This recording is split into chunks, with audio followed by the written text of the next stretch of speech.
Okay, people, I can't believe I'm only now getting to this, but I may have seriously just found the most brilliant adaptation cartoon ever made! And the craziest thing is, it seems to have completely vanished off the face of the earth because so far, the only thing to have surfaced is the title sequence. What exactly am I talking about? Well... Oh no, Adrian! Looks like the Reds are polluting the city lake! What do we do? We call the Watchmen! Strong together, united forever, they're the best of friends. But when trouble's about, you'd best watch out for the Watchmen! Have you ever seen anything more incredible in your life? Okay, backstory on this one.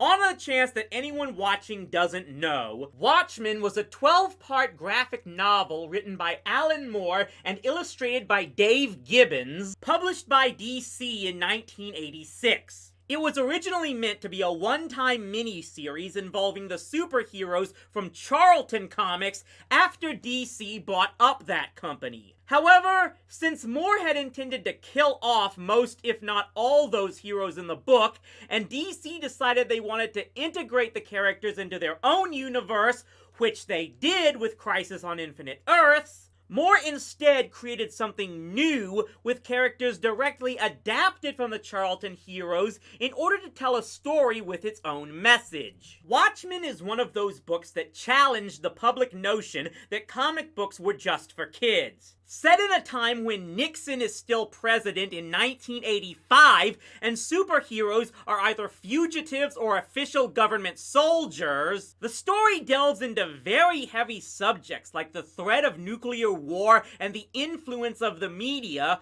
while trying to deconstruct the ideas of not just superheroes, but the concept of human morality at large. It was one of Alan Moore's multiple attempts in the late 80s to actually end the superhero genre for good by claiming that even within a fantasy setting, people with super abilities doing good just for the sake of doing good made no sense.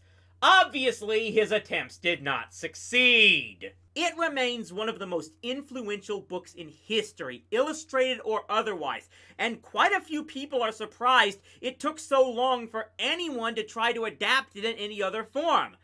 But apparently there was a Saturday morning cartoon made about it, so who knew? Like I said, so far the only thing I've been able to find is this title sequence. It looks like it was dug up by a guy named Harry Partridge and posted on the internet just a couple of days before the release of Zack Snyder's Watchmen movie in March 2009. That is quite the coinky-dink, almost like it was planned out or something. This thing just reeks of late 80s, early 90s cheesy goodness. I'd almost suggest Fred Wolf Films made this right after Ninja Turtles, but no, it looks like this was made by a studio called HH Productions, of which I can't seem to find any other cartoons they made. I've talked about other cartoons adapted from media that were definitely not for younger audiences, like James Bond and RoboCop and even Rambo, but this one, this absolutely takes the cake! Let's start with showing Ozymandias as the supposed leader of the Watchmen, which does kinda make sense. Consider that Adrian Veidt, if he wasn't the founder of the failed group of the Crime Busters in the original comic, he definitely was acting like a second lieutenant behind its actual founder, Captain Metropolis. It's kind of easy to forget that part, since the comedian was going after Veidt more so than Metropolis in that scene. And yeah, it looks like in this cartoon, they turned Bubastis into some mix of Scooby-Doo and Cringer. Then there's the theme song itself. Did they really get Adam West to perform this?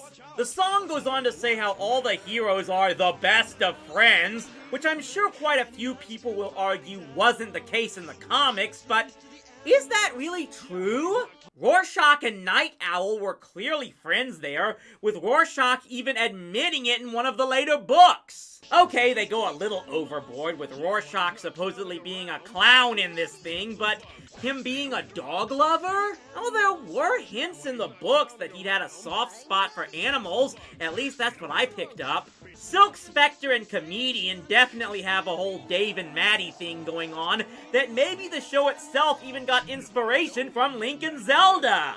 Although, in the comics, it was Laurie's mother that the Comedian was after, and it was more or less revealed that the Comedian was Laurie's... Maybe we should move on! Vite and Babastus?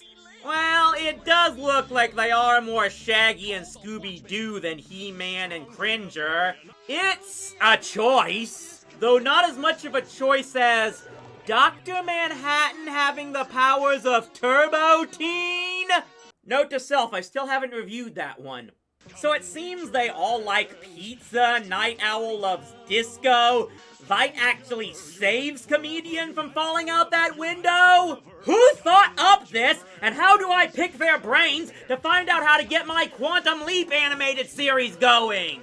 This Watchmen series is almost like the Comic Geek's version of the Big Bill Hells commercial. We don't know where it really came from and why the rest of it is so hidden, but it will absolutely leave you wanting more the moment you see it. Have no fear, time's up, time's here for the Watchmen.